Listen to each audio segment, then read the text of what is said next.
ओम ह्रीं अर्हं ळमोचिनाणं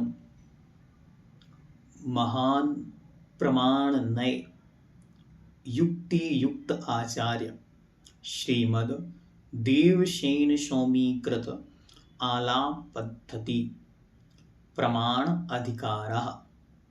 अब यहाँ पर प्रमाण की चर्चा करते हैं। प्रमाण क्या है? स्वपर प्रकाशक सम्यक ज्ञान प्रमाण है। सम्यक ज्ञानम प्रमाणम, जो ज्ञान है वही प्रमाण है। लेकिन कब प्रमाण है? जब वह सम्यक ज्ञान है, समीचीन ज्ञान है, वास्तविक ज्ञान है, तभी वह प्रमाण रूप है। अन्यथा वह प्रमाण रूप नहीं है। अन्यथा कैसा है? अज्ञान है।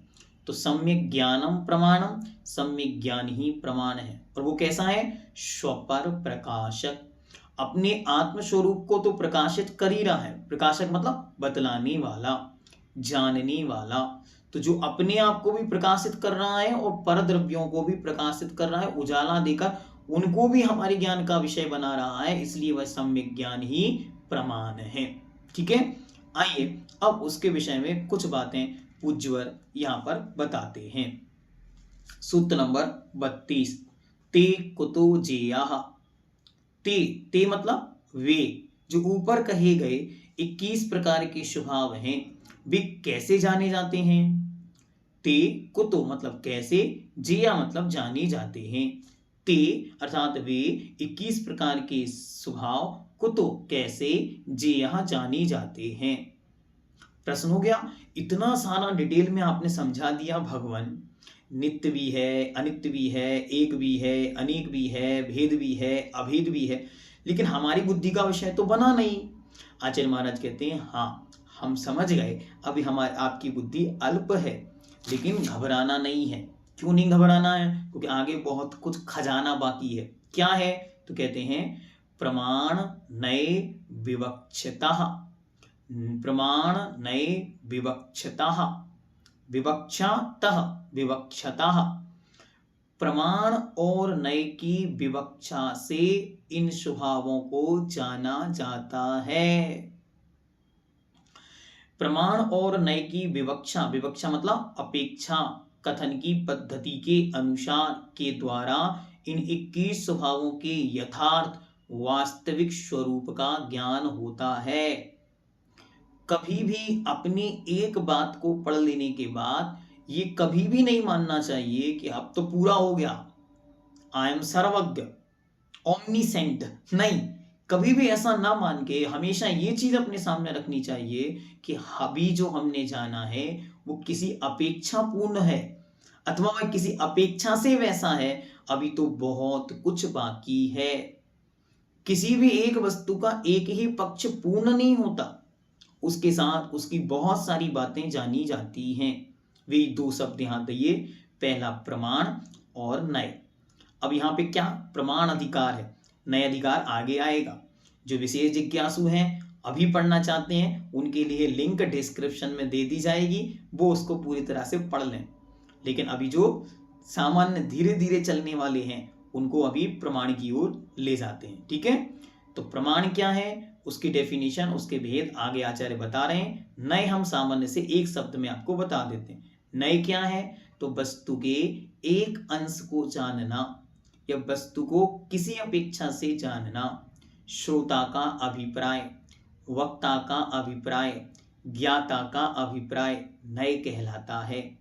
मतलब सामने वाला जो बोल रहा है उसकी अपेक्षा, उसकी पोजीशन, उसकी कंडीशन और उसके ज्ञान पर जो डिपेंड करता है, उसका नाम है क्या? उसका नाम है नय।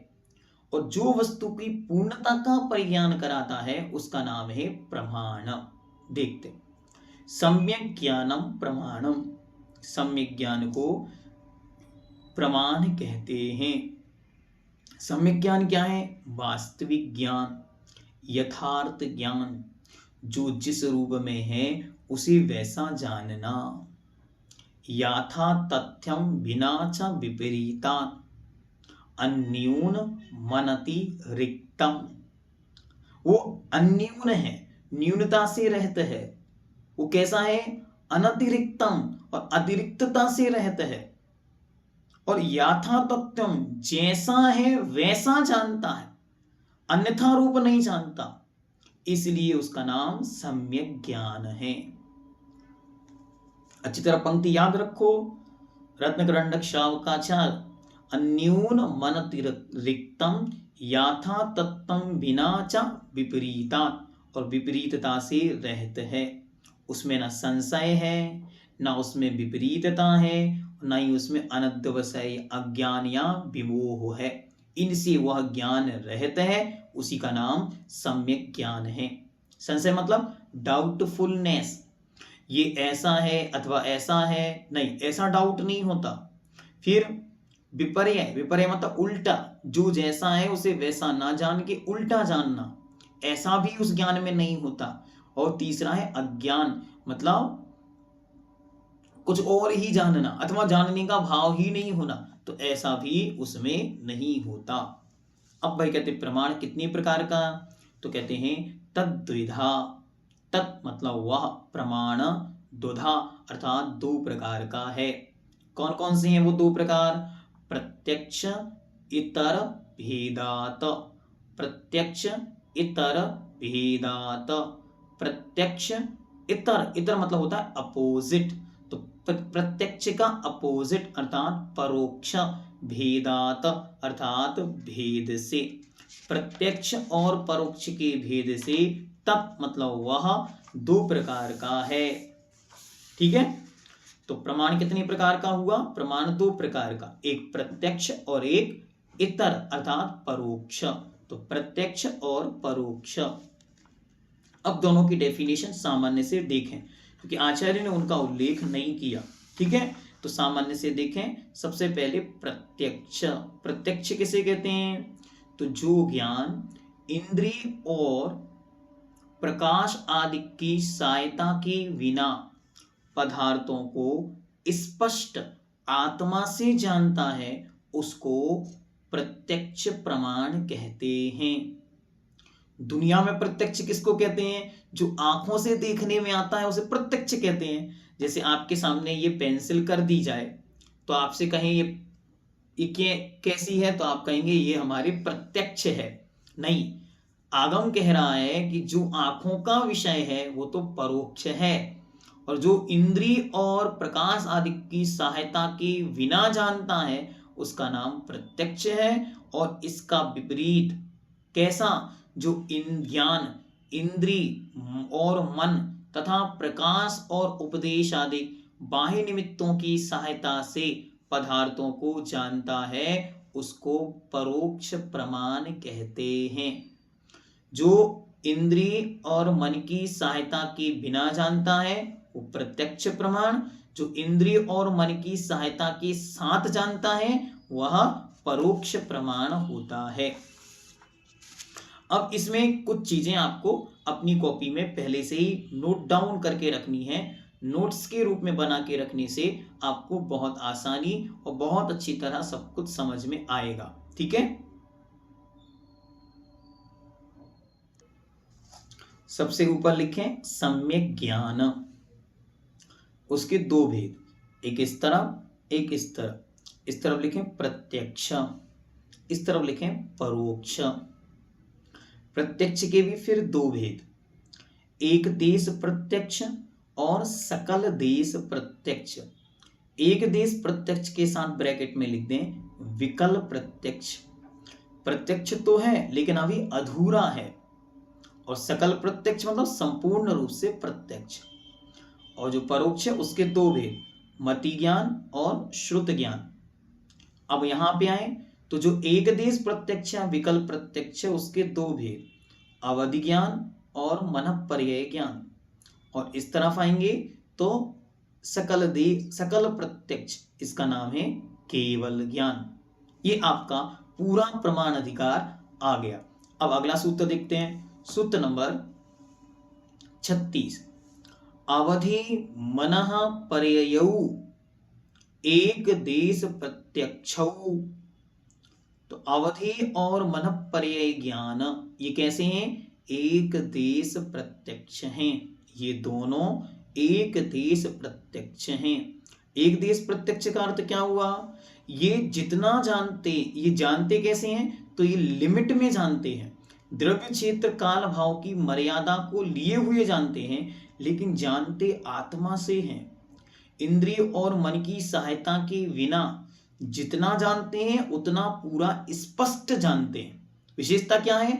जितना जानते हैं उतना स्पष्ट जानते हैं, लेकिन लिमिटेशन में जानते हैं, इसलिए इन्हें एक देश प्रत्यक्ष कहते हैं। अवधि ज्ञान की डेफिनेशन क्या? इंद्रिय और मन की सहायता के बिना द्रव्य क्षेत्र काल भाव की मर्यादा को लिए हुए आत्मा से प्रत्यक्ष जानना, इसका नाम अवधि ज्ञान है।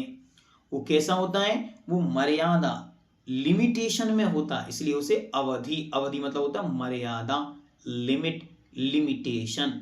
ठीक है। फिर दूसरा है मनःपर्यय ज्ञान। मनःपर्यय ज्ञान क्या है?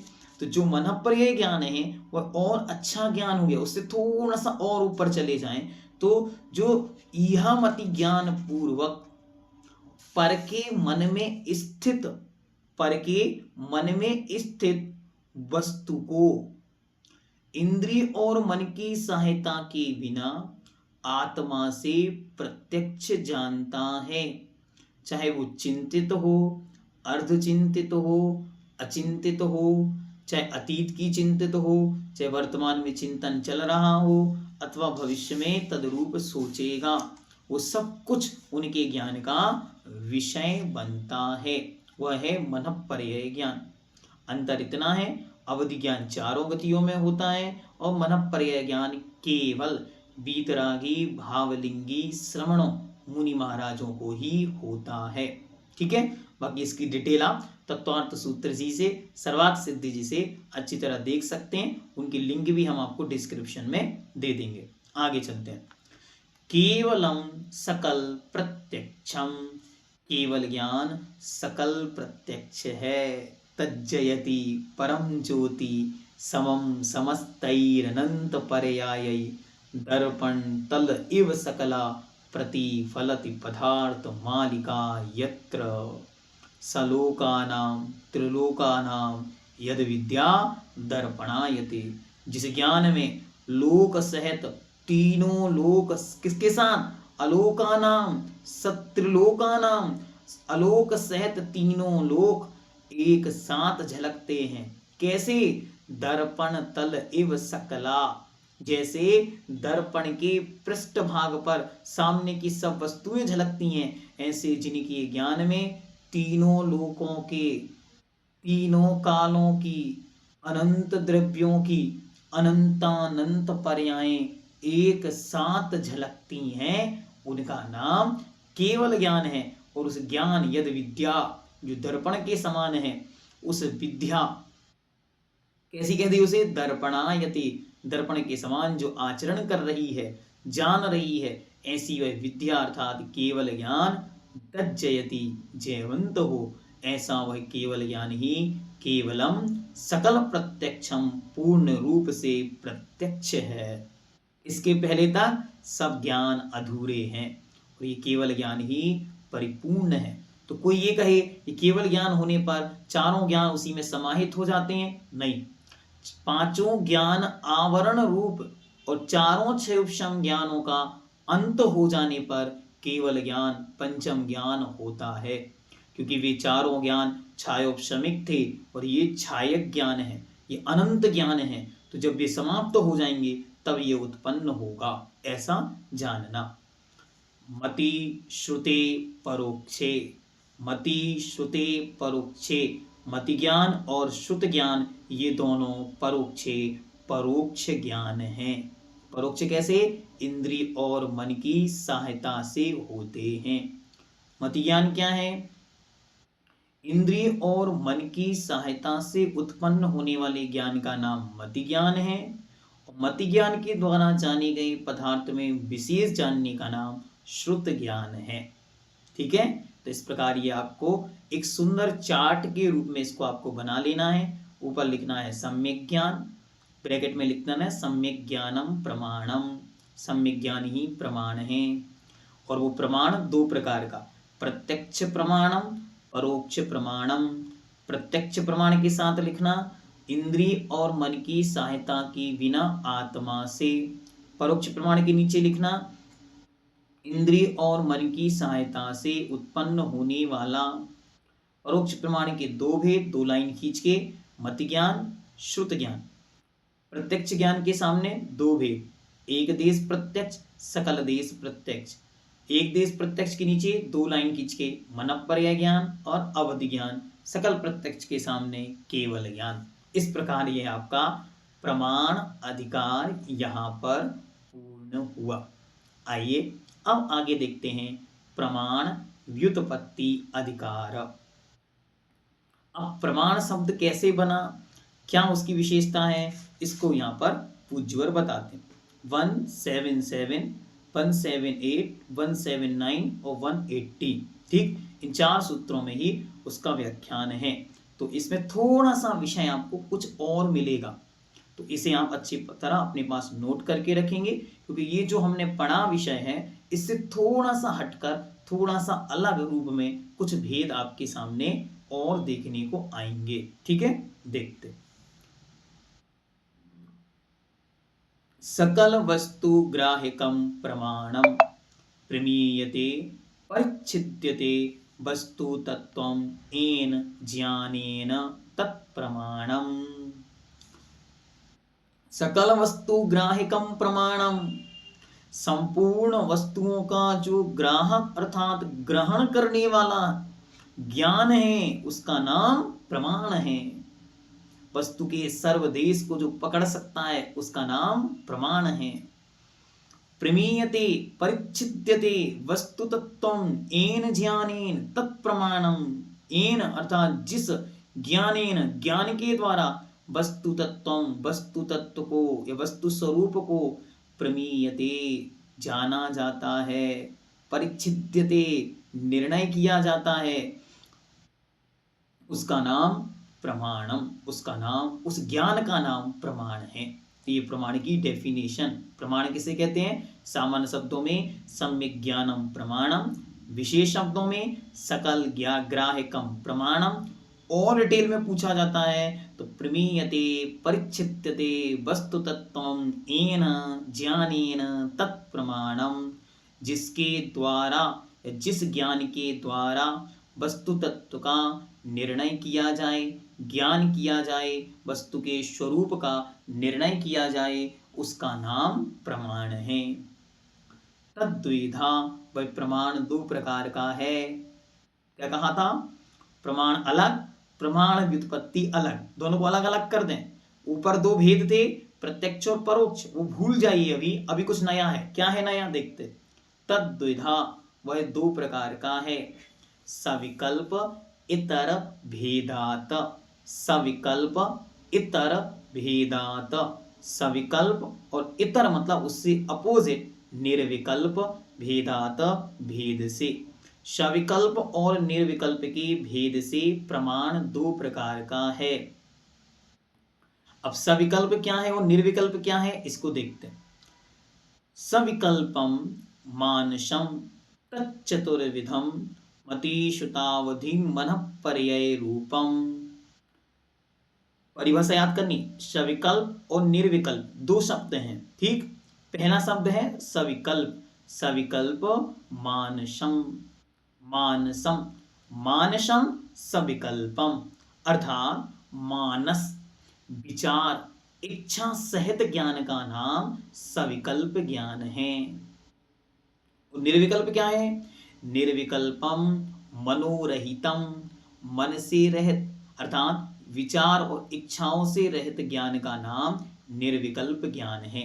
ज्ञान दो प्रकार के, एक सविकल्प ज्ञान, सविकल्प, सा मतलब सहित, विकल्प मतलब इच्छा, इच्छा से सहित ज्ञान का नाम सविकल्प ज्ञान है। तो मानसम सविकल्पम तच्चतुर्विधम, वह चार प्रकार का है। मति, श्रुत, अवधि और मनःपर्यय रूपम। मति ज्ञान, श्रुत ज्ञान, अवधि ज्ञान, मनःपर्यय ज्ञान, ठीक। अब अंतिम सूत्र, निर्विकल्पम मनोरहितम केवल ज्ञानम। और जो निर्विकल्प है वो कैसा है? मनोरहितम, मन से रहित है। केवल ज्ञानम, केवल ज्ञान। केवल ज्ञान किनके होता है? जिनके संपूर्ण क्षय उपसंभाव समाप्त हो जाते हैं, उनकी इच्छाएं का रूप केवल ज्ञान होता है। उनके मन नहीं होता, मन सहित उनकी प्रवृत्ति नहीं होती, मन सहित उनका उठना बैठना चलना फिरना नहीं होता। उनका ज्ञान तो मन से रहित हो जाता है। वहां इच्छाएं नहीं होती, वहां जानने की चेष्टा नहीं होती, ज्ञान में सब झलकता है। उनका मन नहीं करता कि हम जाके देखें उमा जी क्या कर रही हैं, शारदा जी कितनी उम्र की हो गई हैं। ये सब उनके ज्ञान का विषय बनता है, लेकिन वे वहां जाकर नहीं देखते, उपयोग पूर्वक नहीं देखते, इच्छा पूर्वक नहीं देखते। इसलिए उनका ज्ञान कैसा है? इच्छा से रहित, मनोरहितम, इच्छा रहितम, निर्विकल्पम। और जब तक क्षयोपशमिक ज्ञान है, क्षयोपशम अर्थात लब्धि रूप है, उपयोग रूप है, तब तक क्या करता है? वो जानता है इच्छा पूर्वक, उसमें जानने में नहीं आता। इच्छा पूर्वक जब वो जानता है तब जानने में आता है। जैसे सामने आलाप पद्धति रखी थी, कब से रखी थी? भैया जी जब से एडमिशन लिया तब से रखी थी। लेकिन वो आलाप पद्धति आपसे कह रही थी कि कुछ कुछ कुछ जान लो। नहीं नहीं, ये प्रमाण है, ये नए है, ये निक्षेप है, आदि आदि बोल रही थी, नहीं कुछ नहीं जान पा रहे थे। और जैसे ही इच्छा पूर्वकम, हाँ अंकित भैया जी की क्लास आने वाली है, ये क्या हो गया? सविकल्पम, इच्छा पूर्वकम। इच्छा पूर्वक जब आपने उस ग्रंथ को खोला तो वो आपके ज्ञान का विषय बनने लगी। ये कहलाता है इच्छा पूर्वकम सविकल्पम ज्ञानम। केवली भगवान का ज्ञान कैसा है? निर्विकल्पम, भी निर्विकल्प है। उनके ज्ञान में मन पूर्वक, उपयोग पूर्वक, पकड़ने रूप, झांक कर देखने रूप प्रवृत्ति नहीं होती। ऐसा यह आपका प्रमाण व्युत्पत्ति नाम का अधिकार यहां पर पूर्ण हुआ। इसी के साथ इस पंचम वर्ष संबंधी जो आपका कोर्स है वह भी यहां पर पूर्ण हुआ। अब आगे हम परीक्षा पे चर्चा विशेष एपिसोड आपके सामने रखेंगे। आपको क्या करना?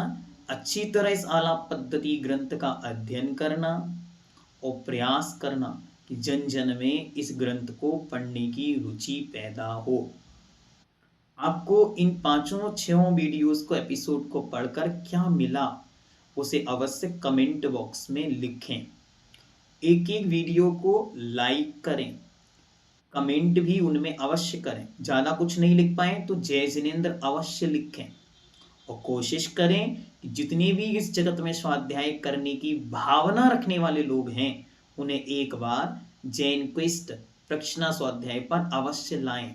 क्यों? क्योंकि अगर उनकी रुचि जग गई तो उसका छठा अंश जिसको कहते हैं वह आपके खाते में जाएगा। इसलिए सबको जिन शासन की ये अमूल धरोहर जिसे आलाप पद्धति नाम दिया, जिसे स्किल्स ऑफ कम्युनिकेशन, बोलचाल की पद्धति, बोलचाल की रीति कहा, ऐसा पवित्र ग्रंथ किसी को एक बार सुनने को भी मिल जाए तो मैं तो उसे धन्य धन्य मानता हूँ। हम सब ने मिलकर आज इसका अध्ययन किया। हम अपने आप को धन्य धन्य, अनंत कृतज्ञता से भरा हुआ, अनंत आभारी और अनंत भावों से भरकर उन पवित्र जिनके माध्यम से ये श्रुत हमें मिला, ऐसे उन अनंतानंत अरिहंतों, अनंतानंत केवलियों, अनंतानंत तीर्थंकरों, श्रुत केवलियों और आचार्य परंपरा संपूर्ण आचार्य भगवंतों, आचार्य भगवंत कुंद कुंद देव, आचार्य भगवंत देवशेन स्वामी और हम सबके परम आराध्य आचार्य भगवंत गुरुदेव श्री विद्यासागर जी महर्षिराज, परम पूज्य नवाचार्य श्री समय सागर जी ऋषिराज, परम पूज्य परमोपकारी संत जिनकी करुणा, जिनकी दया, जिनके दिव्य चिंतन ने जन जन को जिनवाणी को सुनने का निमित्त प्रदान किया, ऐसे परमोपकारी संत निर्यापक श्रवण मुनिपुंगव श्री सुधा सागर जी महर्षिराज आदि समस्त आचार्य उपाध्याय साधु भगवंतों के पवित्र दिव्य भव्य श्री चरणों में अनंत कृतज्ञता, अनंत कृतज्ञता, अनंत कृतज्ञता, अनंत आभार, अनंत आभार, अनंत आभार, अनंत धन्यवाद पूर्वकम अनंतानंत बार नमोस्तु नमोस्तु नमोस्तु। जगत कल्याणी जिनवाणी, जिसके एक एक अक्षर में हम सबकी आत्मा का उद्धार छिपा है, ऐसी जगत कल्याणी जिनवाणी के पवित्र दिव्य चरणों में अनंतवान नमोस्तु नमोस्तु नमोस्तु। आदरणीय पंडित प्रवर श्री रतनलाल जी बेनाडा जी साहब के, जिनके ज्ञान से मैं प्रज्वलित हुआ और आपको वह ज्ञान प्रदान कर रहा हूँ, उनके प्रति कृतज्ञता, आभार, धन्यवाद। श्री दिगंबर जैन श्रवण संस्कृति संस्थान, जो इस विश्व भूतल पर महान जिन शासन की महान प्रभावना का महानतम निमित्त है, ऐसे उस श्रुत तीर्थ के प्रति अनंत कृतज्ञता, अनंत आभार, अनंत धन्यवाद। आप सभी ने अपना अमूल्य दिव्य समय निकालकर इस कार्य में जो सहयोग दिया, पूर्णतया इन एक एक कक्षा के एक एक शब्द को सुना, इसलिए आप सबके प्रति अनंत कृतज्ञता, आभार, धन्यवाद। जो कुछ अच्छा है वो पूर्व आचार्यों का, परंपराचार्यों का, आचार्य भगवंत और बड़े पंडित जी साहब का है, इसलिए उनके प्रति अनंत कृतज्ञता, आभार, धन्यवाद ज्ञापित करते रहें। जो जो अच्छा लगे उसे उनका मानते हुए उनके प्रति आभार से भरें, और जो कुछ कोई त्रुटि है शब्द, अक्षर, पद, मात्रा की, वह सब मेरी है, इसलिए मुझे क्षमा प्रदान करें। हम सभी ने जो स्वाध्याय किया उसमें जो भी दोष लगे, उस दोष के निवारण के लिए आप लोग एक जिनवाणी पर कवर चढ़ाएंगे। एक जिनवाणी का अचार, जो जिनवाणी पर वेस्टर्न कवर होता है वो, और एक जिनवाणी के लिए रहल, जिस पर जिनवाणी विराजमान की जाती है, इतनी चीज़ें मंदिर में अथवा अपने घर की जिनवाणी के लिए इतनी चीज़ें दान करेंगे। साथ ही एक दिन सरस्वती पूजन कर कर ऊंचे आसन पर जिनवाणी विराजमान करके सरस्वती पूजन करेंगे, जिससे आपके और हमारे द्वारा जो कुछ भी गलतियां हुई हों, वे सरस्वती माँ, वे जगत कल्याणी जिनवाणी हम सबका कल्याण करें। यह श्रुत ज्ञान नियम से एक दिन निर्विकल्प संलेखना, समाधि और चारित्र का कारण बन हम सबकी मुक्ति का कारण, अंतिम केवल ज्ञान का कारण बने। जैनम जयतु शासनम। सभी को जय जिनेन्द्र, महान जिन शासन की महानतम वृद्धि हो, इसी के लिए सभी लोग निरंतर जिनवाणी की महान आराधना करते रहें, करते रहें, करते रहें। ओम सिद्धम।